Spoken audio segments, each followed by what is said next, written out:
Salut les beautés, super content de vous retrouver pour une nouvelle vidéo, la première en 3 semaines. Alléluia! Je fais super hâte de vous retrouver et ça a eu du bon quand même. J'étais en plein déménagement, mais j'ai eu le temps de cogiter.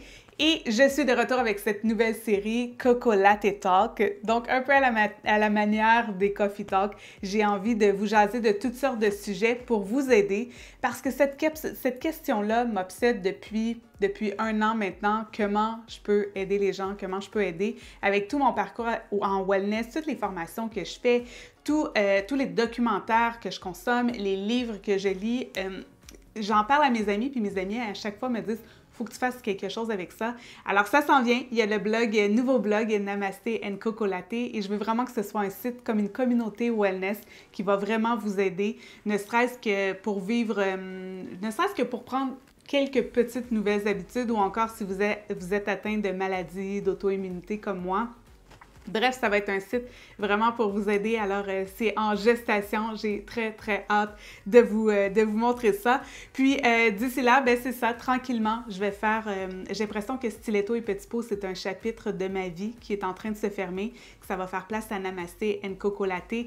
Donc, toujours, la coquetterie sera toujours là parce que ça fait partie de moi, mais la coquetterie dans l'idée de se faire du bien, que ça parte de l'intérieur. Alors, voilà. Donc, aujourd'hui, je vous jase de faire confiance à la vie.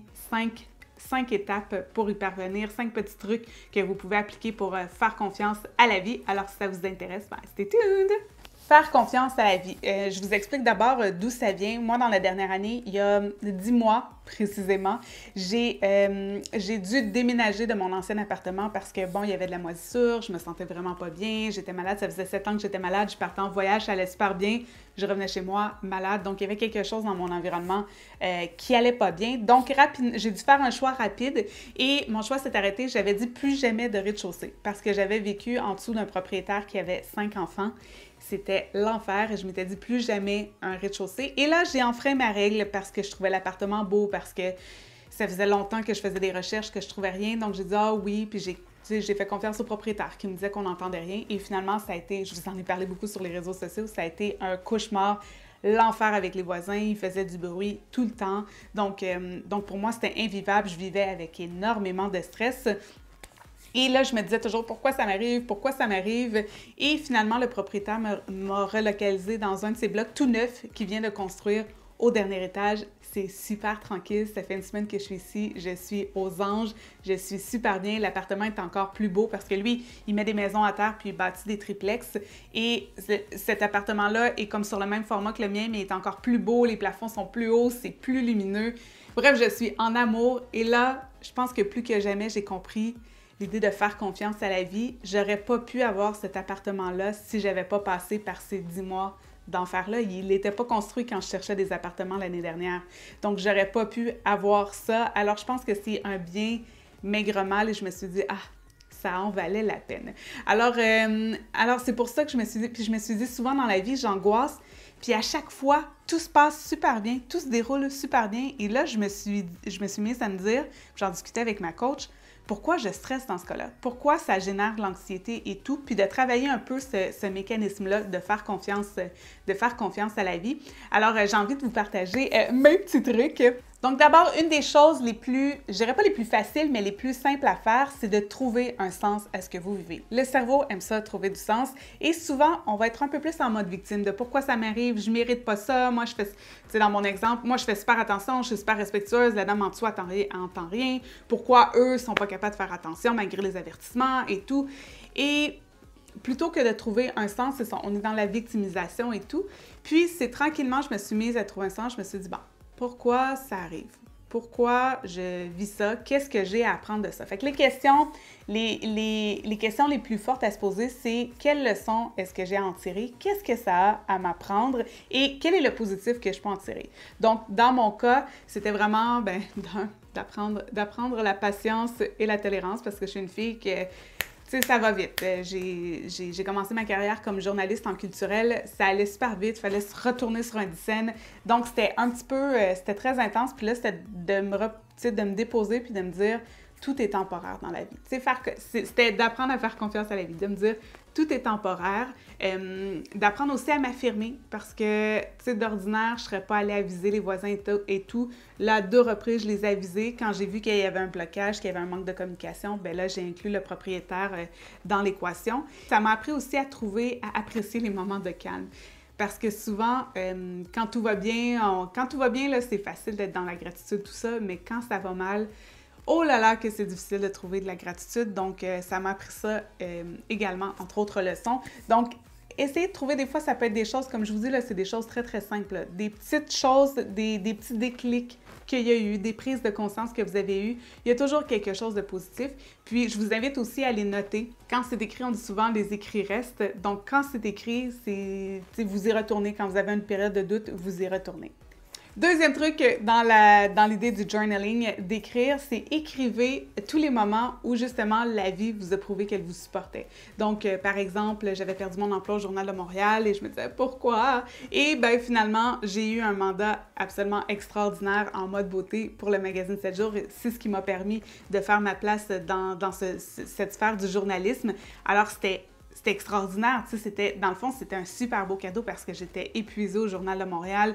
J'aimais pas ça du tout, le mandat. T'avais un gun sur la tempe tous les soirs. Fallait que tu trouves des événements. Bref, c'était pas un mandat qui me faisait triper. Alors, tu sais, c'est comme si la vie m'avait dit « Ça te fait pas triper, t'as peur de partir de là parce que c'est bien payé, ben, je vais te donner un petit coup de pouce, tu sais, je vais te pousser en bas du nez. » Alors, c'est ce qui est arrivé et finalement, c'est la plus belle chose de ma vie. Fait que ces moments-là, on a tendance à les oublier, alors je vous invite à les noter, puis vraiment de vous asseoir, puis quand vous êtes dans ce genre de période-là où vous manquez de confiance envers la vie, l'univers, Dieu, peu importe c'est quoi vos croyances, je vous invite vraiment à faire un récapitulatif, puis vraiment de vous demander c'est quoi les fois où la vie m'a prouvé que tout allait bien. Tout allait bien, tout était parfait comme il était. Ça, c'est une phrase que je me répète souvent, tout est parfait. Même quand ça va pas bien, que tout va tout croche, comme tout est parfait. Tout est parfait. Alors, je vous invite à les noter comme ça. Chaque fois que vous allez être dans le doute, bien, vous y retournez, vous faites « Ah, c'est vrai. OK, je fais confiance que quelque chose vraiment d'extraordinaire va sortir de ça. » Cultivez les sentiments que vous avez envie de vivre. Troisième truc. Ah, mon Dieu, ça parfois, c'est un petit peu difficile, mais c'est qu'on est tellement... 95% de notre vie est gérée par notre subconscient. Si vous vivez toujours constamment la même émotion, par exemple une émotion de frustration, pour votre cerveau, c'est comme, ben, c'est une façon normale d'être. Alors, ça va être très difficile. Il va falloir vraiment que vous réentraîniez à vivre d'autres émotions, des émotions de joie et tout. La façon la plus facile de le faire, c'est vraiment en méditation et en visualisation. Donc, vous asseyez en méditation. Moi, c'est vraiment le moment que j'utilise la méditation pour visualiser. Parce que je trouve que c'est un moment justement où les ondes du cerveau ralentissent. On est dans un état un peu plus d'ouverture. Donc, c'est plus facile de se mettre... Parce que c'est sûr que si vous êtes au beau milieu du trafic, ça peut être c'est faisable. Mais si vous commencez là-dedans, surtout si vous n'êtes pas expert à switcher vos émotions comme ça peut être un petit peu difficile. Donc, c'est de commencer par des micro-moments. Au début, là, des fois, vous allez sentir juste un 3 secondes. Ah, je me sens bien. Puis là, l'émotion de stress va réembarquer, l'émotion de manque de confiance et tout. Mais plus vous allez vous entraîner à le faire, à dire, ben comment j'ai envie de me sentir en ce moment. Et Joe Dispenza dit toujours aussi, qui c'est en train de vraiment blesser l'émotion que tu vis en ce moment? Tu sais, c'est comme boire un poison puis espérer que c'est l'autre personne qui va mourir. C'est un peu ça, finalement, la colère, la rancune et tout. Ça n'a aucun sens. Donc, c'est comment vous voulez vous sentir. Dans mon cas, c'était « je veux me sentir en paix ». Je veux me sentir en paix. Donc, chaque fois qu'il y avait des micro-moments de paix à l'appartement, qu'ils n'étaient pas là, j'étais tellement dans la gratitude, j'étais « ah ». C'est comme ça que je veux me sentir. C'est comme ça que je veux me sentir. Merci, j'avais besoin de ce calme-là.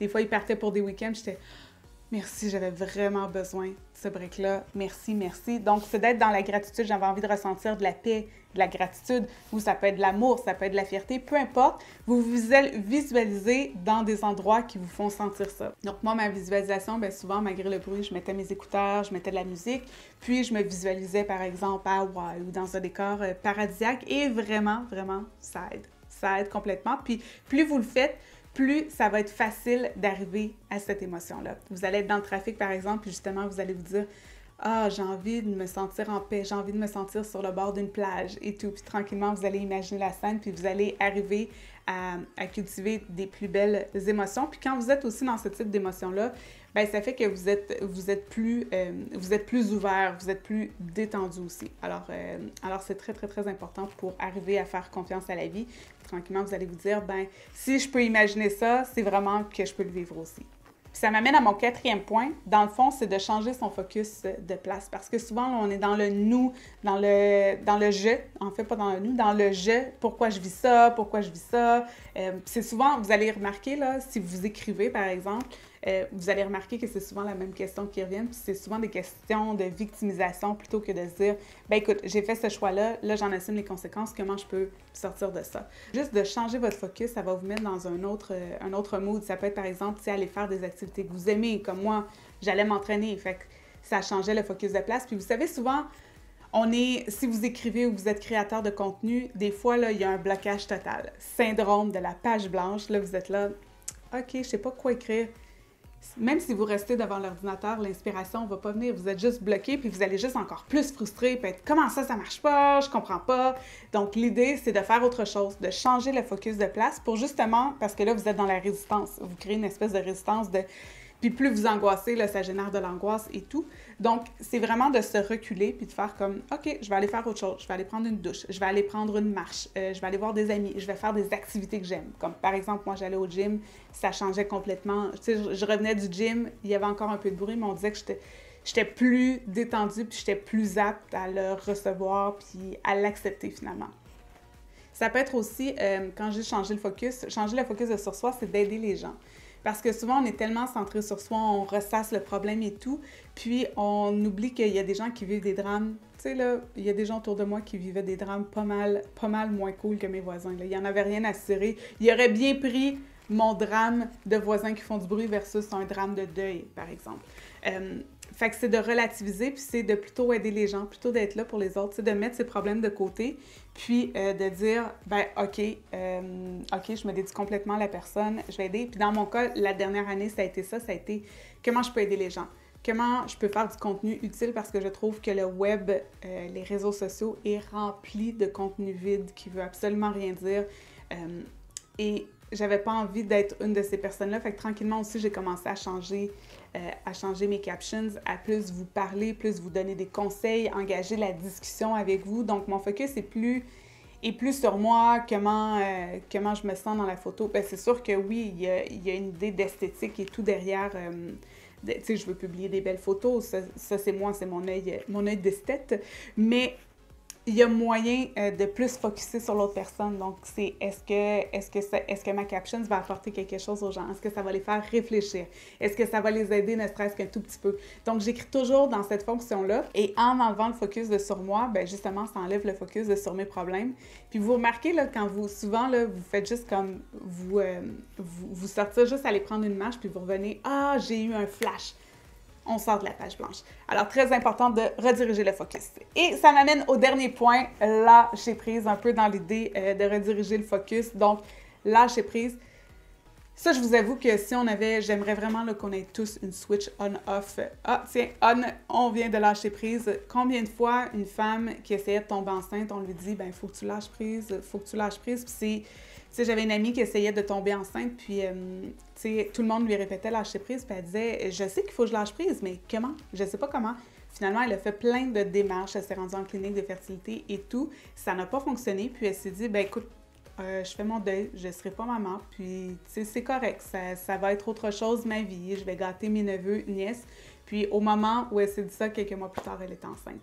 Et donc, je trouve que c'est le plus bel exemple de lâcher prise, mais justement, il y a un cheminement pour lâcher prise. Tu t'assois pas en disant, bon, ben moi, je lâche prise. Je pense que l'idée, un des trucs aussi, c'est pour le cerveau, parce que, tu sais, vous savez, tout part vraiment du cerveau. C'est une machine extraordinaire qu'on peut contrôler. Si vous vous intéressez à la neuroscience, vous allez voir que le cerveau a des capacités absolument infinies. C'est vraiment extraordinaire. Donc, c'est un peu de travailler votre cerveau, de l'entraîner, de lui dire, ben écoute, je lâche prise sur la situation. Je lâche prise. Là, qu'est-ce que je peux faire en ce moment? il n'y a rien que je peux contrôler. Alors, je lâche prise, je laisse aller. Puis laisser aller, ça veut pas dire de rien faire, là. Ça veut pas dire de vous rouler les pouces puis d'attendre d'avoir tout sur un plateau d'argent, mais ça veut dire peu importe ce qui arrive, de choisir finalement d'être heureux, peu importe ce qui arrive.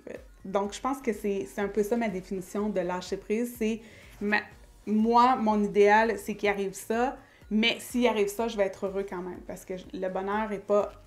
Ma définition du bonheur n'est pas extérieure à moi. Le bonheur est intérieur.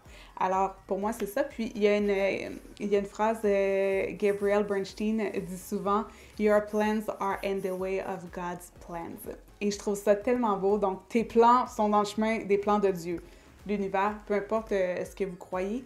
Et je trouve que souvent, puis Oprah le répète aussi souvent, c'est qu'on a on a tellement une pensée parfois limitante parce que, bon, c'est nos programmes, c'est comment on a été élevé, c'est notre façon de voir la vie, on a tous des filtres avec lesquels on voit la vie, que parfois c'est difficile de voir, tu sais, nous on voit un arbre, mais on voit pas la forêt qu'il y a en arrière. Alors c'est de faire confiance que, ben, si notre plan initial ne fonctionne pas, c'est qu'il y a un plan encore meilleur. L'univers a un plan encore meilleur pour nous. Alors, c'est vraiment de se rappeler que « Ah, ça n'a pas fonctionné, mais je suis contente que ça n'ait pas fonctionné parce que, mon Dieu, quelque chose de tellement extraordinaire qui est arrivé. » Tu sais, une relation qui ne fonctionne pas, mais après ça, une relation tellement extraordinaire, quelqu'un de tellement extraordinaire qui arrive dans votre vie, puis vous faites comme « Ah, je suis contente que ça se soit pas passé ainsi. » C'est vraiment d'essayer de vouloir tout contrôler. Puis là, ça, c'est une parole d'une ex-control freak. Oh my God! Moi, j'angoissais pour absolument tout. J'avais des plans de plans. Et je me disais, ben il faut que ça fonctionne comme ça, Imaginez-vous l'anxiété avec laquelle je vivais au quotidien parce que jamais les plans vont de la façon qu'on veut. Puis l'anxiété, c'est vraiment un manque de confiance tout simplement en la vie. En la vie parce que toute épreuve est là sur notre chemin pour nous apprendre une leçon, nous apprendre quelque chose. Donc, dès que tu comprends ça, tu te dis, ben j'ai quelque chose à en tirer. C'est vraiment plate, je me sens pas bien du tout dans ce moment-là, mais j'ai quelque chose à apprendre de ça. Donc, de comprendre un peu finalement la leçon, puis de laisser les choses aller, puis de croire que, ben c'est ça, la vie a un plan absolument extraordinaire pour vous. Il suffit de savoir l'écouter et de savoir le suivre. Alors, si je récapitule très rapidement, donc c'est trouver un sens à ce que vous vivez, pourquoi ça m'arrive, c'est quoi la leçon. Écrivez les moments où vraiment vous avez eu une preuve que la vie vous supportait, vous ne laissait pas tomber. Écrivez ces moments-là. Cultivez les sentiments que vous avez envie de vivre, que ce soit l'amour, la confiance, la paix, peu importe. Visualisez, méditez pour vraiment trouver vraiment vous mettre dans ce mood-là parce qu'on est tous énergie. Puis ce qu'on projette, bien évidemment, c'est ce qu'on va attirer. Donc, vous voulez vraiment être dans un bon mood pour attirer des bons trucs. Changer son focus de place, comme je vous disais, parce que souvent, on est focusé sur un truc. Puis juste tu passes de quelques millimètres parfois, puis tu viens de voir la situation complètement sous un angle différent. Et enfin, ben c'est sans doute le plus difficile à faire, mais c'est d'apprendre à lâcher prise, puis d'apprendre de vous dire que peu importe l'issue, peu importe la situation, c'est pour le mieux. Puis, c'est un plan encore plus grand que ce que vous pouviez imaginer et que vous allez être heureux, peu importe l'issue d'une situation, parce que le bonheur n'est pas extérieur à vous, mais bien part de l'intérieur. Alors, j'espère que vous avez aimé la première de cette série Coco Latte. J'espère que vous avez appris des choses, que ça vous a un petit peu aidé. Je sais quand on est dans la situation, c'est très difficile à faire. Il faut vraiment se forcer à le faire, mais je vous garantis qu'une fois que vous mettez les étapes en branle, bien, tranquillement, ça devient... C'est comme toute chose, ça devient un peu plus facile. Alors, si vous avez aimé, n'oubliez pas de donner un pouce en l'air. Laissez-moi savoir aussi en commentaire si vous utilisez déjà ces trucs ou si vous en avez des nouveaux. Je suis toujours willing à en prendre des nouveaux trucs, à incorporer de nouveaux trucs à ma routine. N'oubliez pas de me suivre du côté d'Instagram, @mfpellerin. C'est probablement la plateforme sur laquelle je suis le plus active, que ce soit en stories. Il y a un nouveau post qui, je l'espère, est inspirant pour vous à tous les jours. Suivez-moi aussi du côté de Pinterest, @mfpellerin, plein d'inspiration, mode, déco, bouffe, yoga. Alors, je m'amuse beaucoup de cette plateforme-là. Et si ce n'est pas déjà fait, bien, abonnez-vous à ma chaîne ici. Alors, comme je vous dis, bien, il y a beaucoup de choses qui sont appelées à changer. Je vous en avais parlé au début de l'année, virage plus wellness, mais j'ai très hâte de partager ça avec vous. J'espère vraiment que vous allez aimer. Donc voilà, n'hésitez pas à vous abonner et d'activer la cloche, comme ça, aussitôt qu'une nouvelle vidéo est en ligne, bien, vous allez être avisé. Alors, on se retrouve très bientôt. Bye bye!